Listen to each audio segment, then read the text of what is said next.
This week, I took a trade that worked exactly according to plan. As a matter of fact, the market gave me more than I had asked.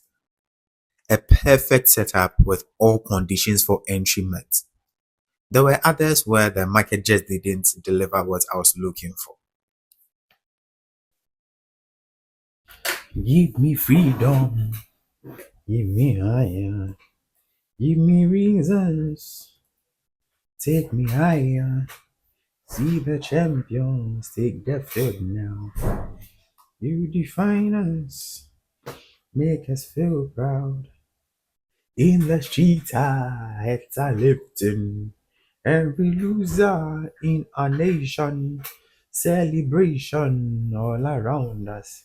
Boy, me try my video no, Wabim. I'll post you on YouTube. They're gonna see you singing forever young. Right. So before we get into the chat, let me briefly explain what I was looking for coming into this week. My bias coming into this week was very bearish on gold.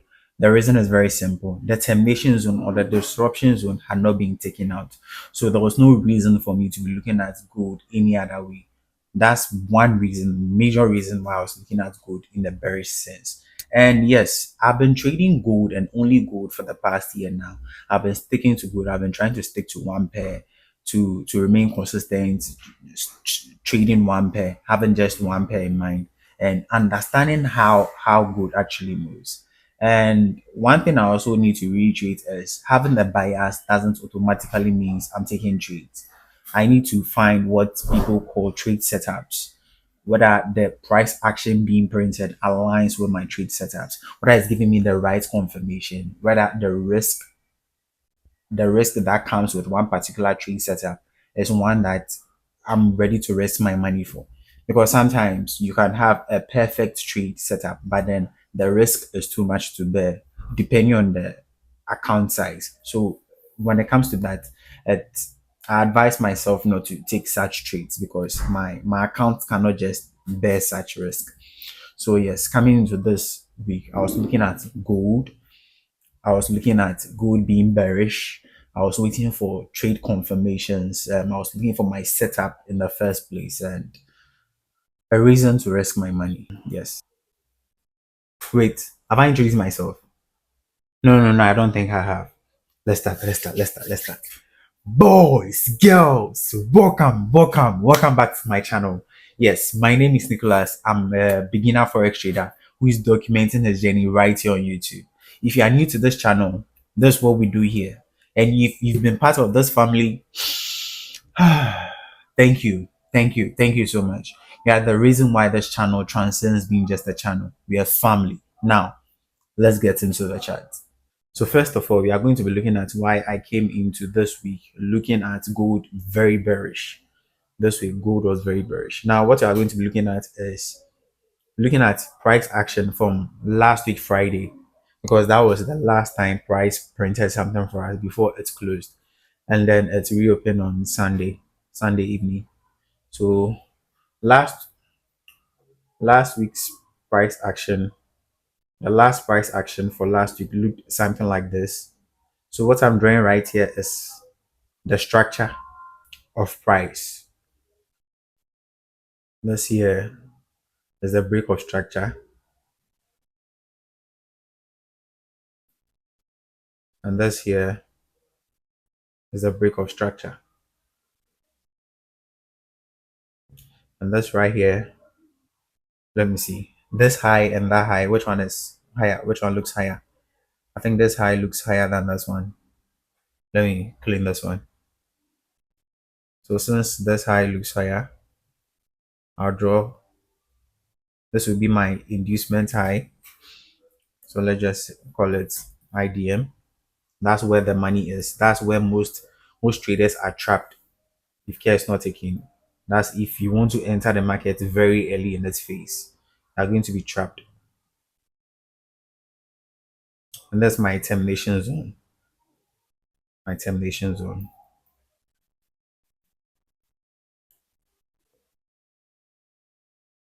or my disruption, however I want to look at it. So seeing this, I think where did price, the question I asked myself is where did price close at? On Friday, price closed somewhere around here. So mark it out. So this is where price action started from. But we needed this to understand where price action was coming from in order for us to determine our bias coming into the week. So since the termination zone wasn't taken out, it was prudent for us to know that okay, we are still in the sell program because termination zone has to be taken out first. And as you can see over here, it wasn't taken out validly. Now, validly here just meant that's a mouthful. Validly here just meant that I was looking for price to take it out with a body of a candle, not with just a wick of a candle, but with the body of a candle. Since it didn't happen here, we were still in the sell program. This zone that I've marked, we're still in the sell program. And yes, I took this trade from the termination zone. And normally I would look for TP somewhere around here. But I had had enough, and also knowing very well that I close my trades before we even enter into the following week. So I don't leave my trades to run throughout the weekend. So I just leave it. I cancel or I close any trades. If I have opened any trades, I just close them. So coming into this week, I knew I was looking for something bearish. But since this had not been taken out and this low too had not been taken out, there wasn't much that I could do. So I was looking for either of these to be taken out, either of these highs, either this high or this low, or this low. So I was looking for either of these to be taken out first. Then I jump on to look for something substantial because over here is just one dirty range. Now the market can, the price action can move either way, and if care is not taken, you'll be wigged out. My understanding is my setups do not work in a ranging market. They do not work in a ranging market at all.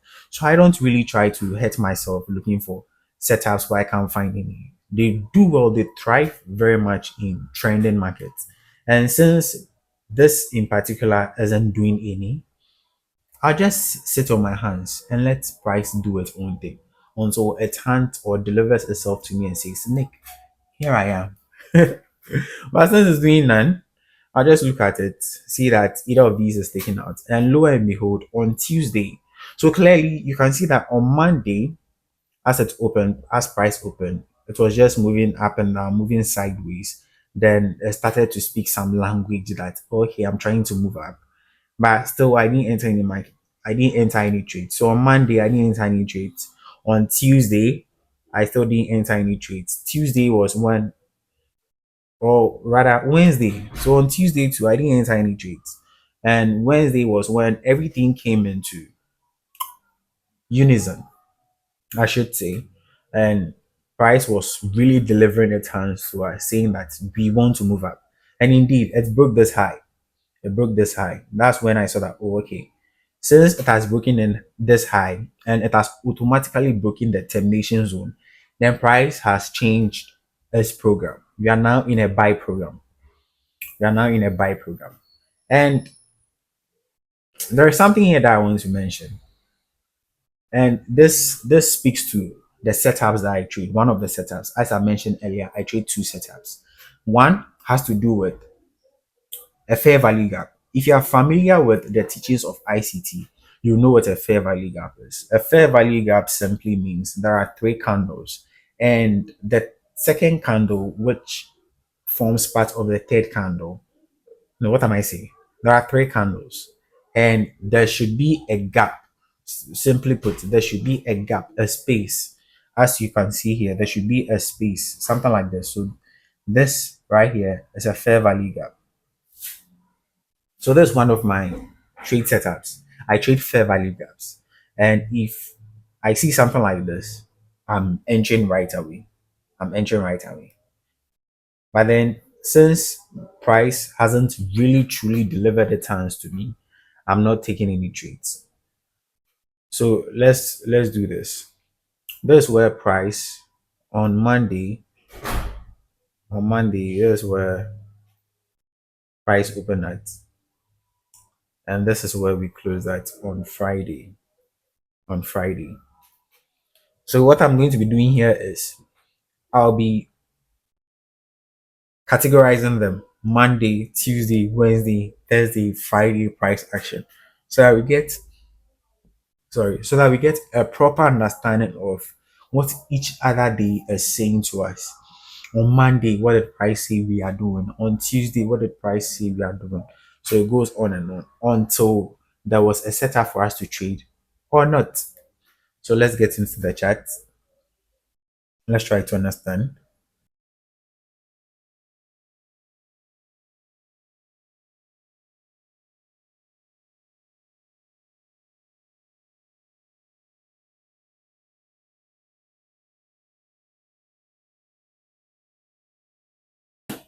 So now that we've come to understand what each day is saying, let's let's look at the market structure for this week overall.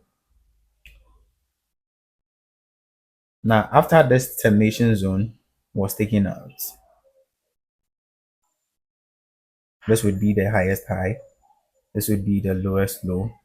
And where was it taken out at? Here. It was taken out here. This is the lowest low. That's the highest high. So what I'm doing right now is marking my structure.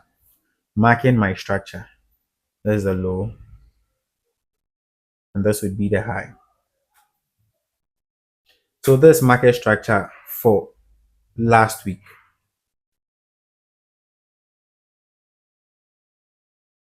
That's where the break of structure happened at.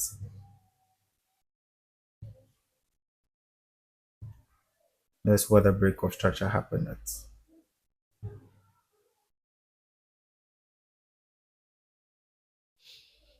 Hmm. So because I don't have the bar chart to play to, I'm going to be doing this manually. I'm going to be doing this manually. Now, already I've mentioned in one of my previous videos, and I think I'll be dropping a link to it in the comment section or in the description box down below. But let's look at this right here. In advanced market structure, market moves in pairs.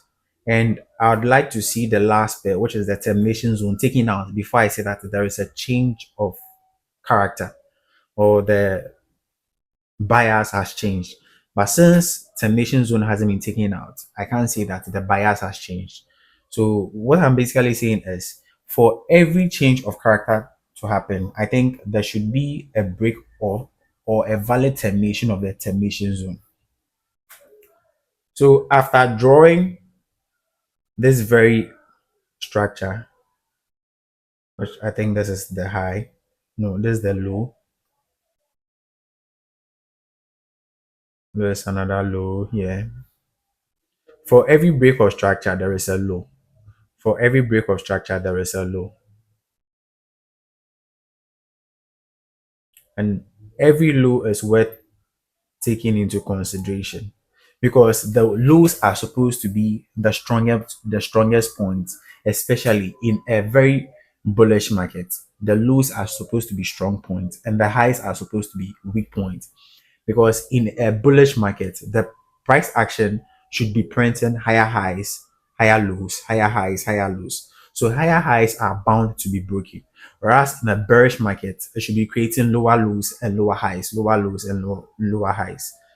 So this simply means that if your lower low in a bearish market, or you since let's take this price action into consideration, in a market that is printing higher highs and higher lows, which means in a bullish market, where you need to be looking, or where I try to be looking at my points of interest are basically the higher lows, because if not for anything at all, price should be bouncing off this low. These lows are supposed to be strongholds. They are supposed to be holding price action. They are supposed to be holding price action. So I simply look at areas where price is coming into my lower lows, my higher lows, then I take it off from there. So on Thursday, after this break of structure happened, What you see right here is price came into our termination zone, which is this low, which is this low, and that's where I entered. I entered the market. So my entry was somewhere around here. My stop loss was somewhere around here.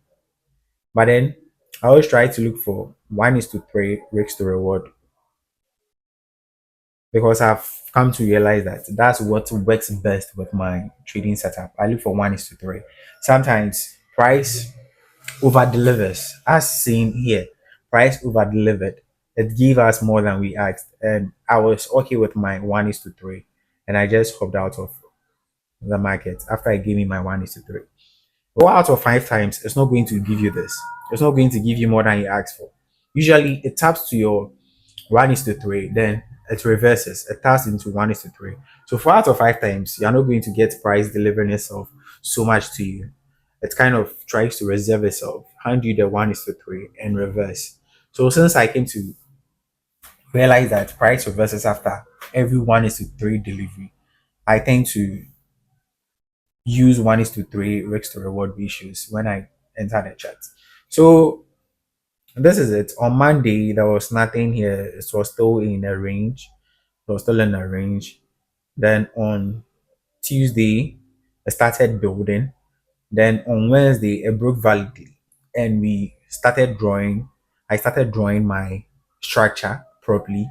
And on Thursday, that is what price did. It delivered itself to me. I wasn't trying to chase after price. I was waiting for price to deliver itself to me. So on Tuesday, it came into my point of interest. Then I took the trade. So if you look at the time here, after it tapped in, after I tapped into my point of interest, I just placed a buy limit order somewhere around here because that's my point of interest. I placed a buy limit somewhere around here and went to bed. And when I woke up, it had already hit TP. Look at the time. Look at the time it hit TP. 5:30. When I woke up, it had already hit TP. So there was nothing I could do. And I was very glad it had hit TP. So if you see here, there's a proper 1:3 risk to reward ratio kind of setup. And price did its own thing. Price did its own thing. And it closed somewhere around here on Friday. Okay, so as I've already mentioned, in a very bullish market, what I try to look for is to put my POIs or my point of interest at the higher lows because those are the areas where price action is supposed to be its strongest hold. It's supposed to hold price, it's supposed to support price in any case. The moment it breaks, that means price is trying to deliver itself in a certain way to us.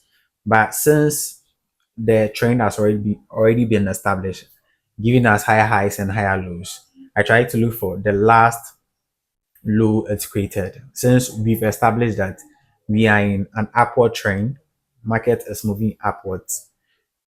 I look for my lowest, the last point where price created its higher low. So going into the new week, we are still bullish. We are still bullish. Termination zone hasn't been taken out. Price was creating series of higher highs and higher lows last week. So I know that we are still bullish. So I look for the last low that price created, which is this right here.